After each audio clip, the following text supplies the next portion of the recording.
اعوذ باللہ من الشیطان الرجیم بسم اللہ الرحمن الرحیم۔ اسلامک پوائنٹ آف ویو میں تمام ویور کو خوش آمدید اینڈ السلام علیکم ورحمۃ اللہ وبرکاتہ۔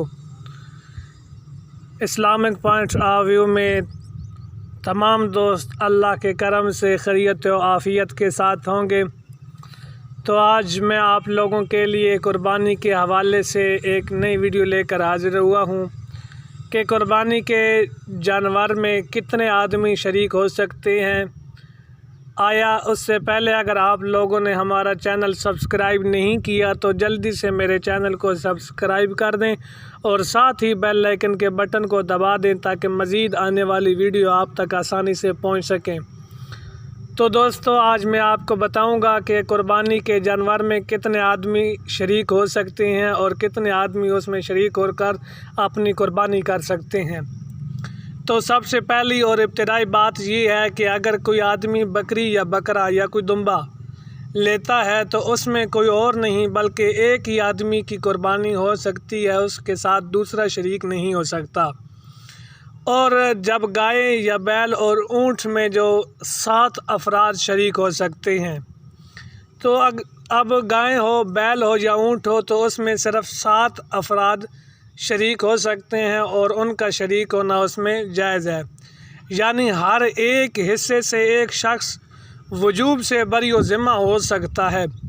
تو اب یہاں پہ مسئلہ نمبر 1 آپ کو سمجھاتا ہوں کہ جب قربانی شرکت میں ہو، یعنی قربانی کے اندر لوگ شریک ہو جائیں، یعنی ایک جانور میں کئی لوگ شریک ہوں، تو قربانی صحیح ہونے کے لیے شرط ہے کہ ہر شریک کی نیت جو ہے وہ تقرب حاصل کرنے کی ہو۔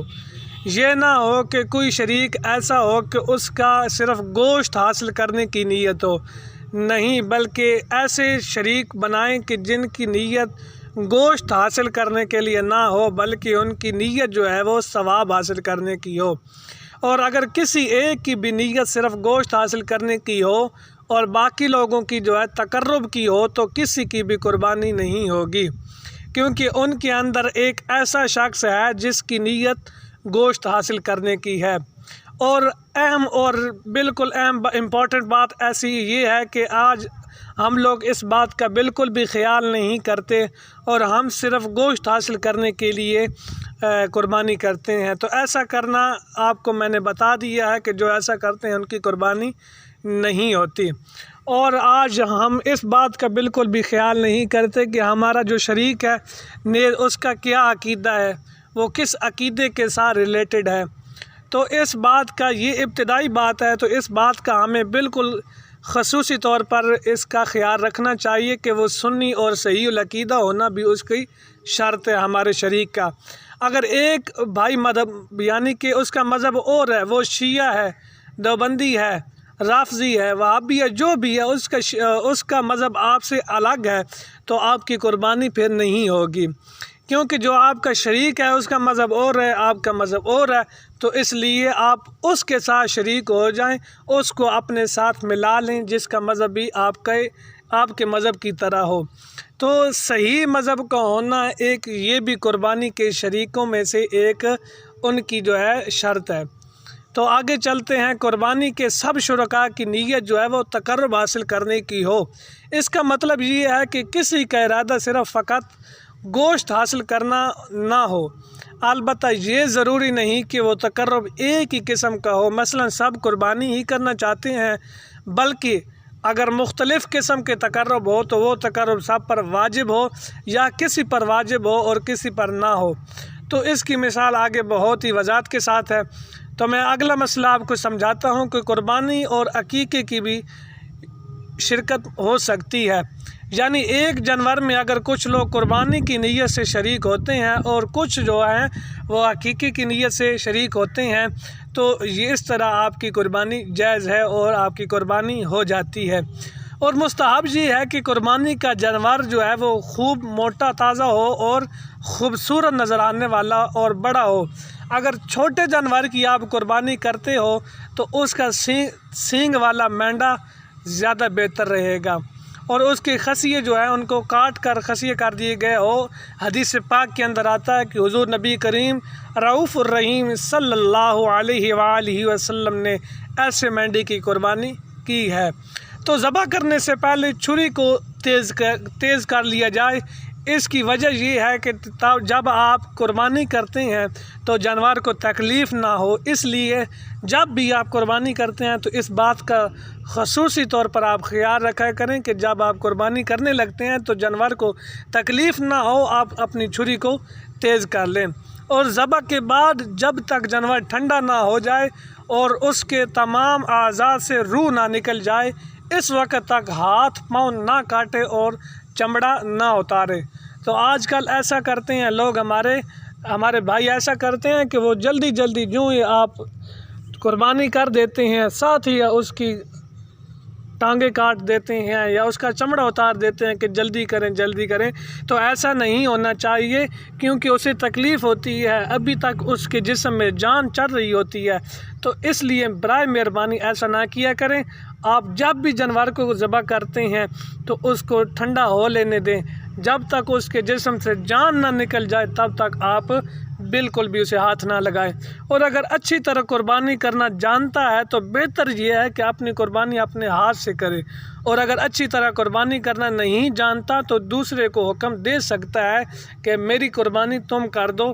لیکن اس کی بھی آگے ایک صورت ہے کہ اس صورت میں جب دوسرے کو حکم دیتا ہے تو کہیں دور جا کے کھڑا نہ ہو جائے یا کہیں آگے پیچھے نہ چلا جائے، بلکہ اپنی قربانی کے پاس حاضر ہو جائے کہ اس کے خون کے پہلے ہی قطرے میں گناہوں کی مغفرت ہو جائے گی۔ تو حضرت ابو سعید خدری رضی اللہ تعالی عنہ نے عرض کی، یا رسول اللہ، جو اس وقت وہاں موجود تھے، یا رسول اللہ یہ آپ کی آل کے لیے خاص ہے یا عام مسلمین کے لیے بھی؟ تو فرمایا کہ میری آل کے لیے خاص بھی ہے اور تمام مسلمین کے لیے بھی عام بھی ہے۔ تو قربانی کا گوشت ہم خود بھی کھا سکتے ہیں اور دوسروں کو بھی دے سکتے ہیں، کھلا سکتے ہیں، چاہے کھانے والے غنی ہوں یا فقیر۔ اب ان میں کوئی بالکل بھی کسی قسم کی حجت اور حیلہ نہیں ہے، تو بلکہ قربانی کرنے والے کے لیے مستحب یہ ہے کہ اس میں سے کچھ کھا لے، اپنے گھر والوں کے لیے بھی رکھ لے۔ اور بہتر یہ ہے کہ گوشت کے 3 حصے کرے، ایک حصہ فقراء کو دے، فقیروں کو دے، اور ایک حصہ جو ہے وہ دوست احباب کو کھلا دے، اور ایک حصہ اپنے گھر والوں کے لیے رکھ لے۔ لیکن اگر کوئی شخص کل گھر میں ہی رکھ لیتا ہے، سارا گوشت اکٹھا کر کے گھر میں رکھ لیتا ہے، تو اس کی بھی ممانعت نہیں ہے، یہ بھی جائز ہے، جو آج کل ہمارے معاشرے میں کیا جاتا ہے۔ تو 3 دن سے زائد اپنے گھر والوں کے کھانے کے لیے رکھ لینا بھی جائز ہے، اس میں بھی کوئی ممانعت نہیں ہے۔ اور بعض حدیثوں میں جو اس کی ممانعت آئی ہے وہ منسوخ ہے، بلکہ اس شخص کے اہل و عیال بہت ہوں اور وہ صاحب وسعت نہیں ہے، یعنی وہ غریب آدمی ہے، تو اب وہ اس کے لیے بہتر یہ ہے کہ سارا گوشت اپنے بال بچوں کے لیے، اپنے گھر والوں کے لیے رکھ سکتا ہے۔ اور آگے اہم مسئلہ کہ قربانی کا گوشت کافر کو نہ دیں، بلکہ اس کا گوشت جو ہے قربانی کا وہ مسلمان فقراء کو دیں، چھوٹے چھوٹے فقیر ہوتے ہیں، بچے ہوتے ہیں مسلمانوں کے، ان کو دیں، جو غریب آدمی ہوتے ہیں ان کو دیں، یہ بہتر ہے۔ بلکہ آپ کسی کافر کو دینے سے بہتر کسی مسلمان غریب آدمی کو اس کا گوشت دیں۔ اور میت کی طرف سے اگر کوئی آدمی قربانی کرتا ہے تو اس کا گوشت کا بھی یہی حکم ہے کہ وہ گوشت بھی خود بھی کھا سکتا ہے، دوستوں میں بھی تقسیم کر سکتا ہے، اور سارا گوشت فقیروں کو بھی دے سکتا ہے، جیسے اس کا دل کرتا ہے وہ ویسے ہی کرے۔ اور قربانی کا چمڑا جو ہے آج کل اس کے حوالے سے پوچھا جاتا ہے کہ کیا کرنا چاہیے، تو قربانی کا چمڑا اور اس کی رسی اور جو جانور کے گلے کا ہار ہوتا ہے ان سب چیزوں کو صدقہ کر دینا یہ زیادہ بہتر ہے۔ اور قربانی کے چمڑے کو خود بھی اپنے کام میں لا سکتا ہے، یہ نہیں کہ صرف اس کو صدقہ کر دے، بلکہ اگر خود اسے استعمال کرنا چاہتا ہے تو کر سکتا ہے، اپنے کسی کام میں لا سکتا ہے۔ مثلا اگر اس کی جائے نماز بنانا چاہتا ہے تو جائے نماز بنا لے، اگر کوئی مشکیزہ ڈول وغیرہ بنانا چاہتے ہیں تو آپ جو بھی اپنے کام کرنا چاہتے ہیں اسے کر سکتے ہیں، یعنی کتابوں کی جلدوں میں لگانا چاہتے ہیں تو آپ اسے استعمال کر سکتے ہیں۔ بلکہ اس لیے کہ اسے صدقہ کرے تو جائز ہے۔ جیسا کہ آج کل اکثر لوگ جو ہے وہ کھال مدارس میں دے دیتے ہیں، تو یہ بہت بہتر ہے۔ اور اگر مدارس میں نہیں پہنچائی جا سکتی کھال تو آپ ایسا کریں، آپ اس کو بیچ دیں، فروخت کر دیں، اور جو رقم ملے وہ مدارس میں دے دیں، یہ آسان ہوتا ہے۔ اور اپنی طرف سے اور اپنے نابالغ بچوں کی طرف سے اگر قربانی کی تو سب کی قربانی ہو جائے گی، اور گھر کے بالغ افراد کی طرف سے کی اور سب نے کہہ دیا تو سب کی طرف سے صحیح ہے۔ اور اگر انہوں نے کہا نہیں، یا بعض نے کہا اور بعض نے نہیں کہا، تو کسی کی بھی قربانی نہیں ہے۔ لہٰذا آپ اگر قربانی کرتے ہیں تو اپنے گھر والوں کے ساتھ مشورہ کر لیں، انہیں بتا دیں کہ میں قربانی کر رہا ہوں اپنی طرف سے، تو آپ سب کی ہو جائے گی۔ تو قربانی کے لیے اگر آپ گائے خریدتے ہیں اور پھر خریدنے کے بعد اب اس میں 6 شخصوں کو شریک کر لیتے ہیں کہ گویا میں نے خریدی ہے تو اب میں 6 اور کو اس کے اندر شریک کر لیتا ہوں، تو یہ بھی جائز نہیں ہے، کیونکہ آپ نے خریدی تو ایک کی نیت سے ہے، آپ نے اپنی قربانی کے لیے خریدی ہے کہ میں اکیلا ہی اس کی قربانی کروں گا، تو اب آپ اس میں 6 اوروں کو بھی شریک کر رہے ہیں، تو یہ جائز نہیں ہے۔ تو سب کی قربانی ہو جائے گی، مگر ایسا کرنا مکروہ ہے۔ ہاں، اگر خریدنے ہی کے وقت اس کا یہ ارادہ تھا کہ اس میں دوسروں کو شریک کروں گا تو مکروہ نہیں ہوگی۔ اگر وہ آدمی خریدتا ہے گائے کو اور اس میں بعد میں 6 آدمیوں کو شریک کر دیتا ہے، قربانی ہو جاتی ہے، لیکن قربانی ہوتی تو ہے، مکروہ ہوتی ہے۔ تو اس لیے اگر آپ خریدتے وقت ہی یہ سوچ لیں کہ میں اس میں 6 آدمیوں کو شریک کروں گا اپنے ساتھ، تو پھر وہ مکروہ نہیں ہوگی، آپ کی قربانی صحیح ہو جائے گی۔ اور اگر کسی نے ایک سے زیادہ قربانی کی تو سب قربانیاں جائز ہیں۔ ایک آپ پر قربانی کرنا واجب ہوگی، باقی سب قربانیاں آپ جو کرتے ہیں وہ نفل ہوں گی، وہاں پر واجب نہیں ہوگی۔ امید کرتا ہوں کہ میری آج کی ویڈیو آپ کو بہت پسند آئی ہوگی۔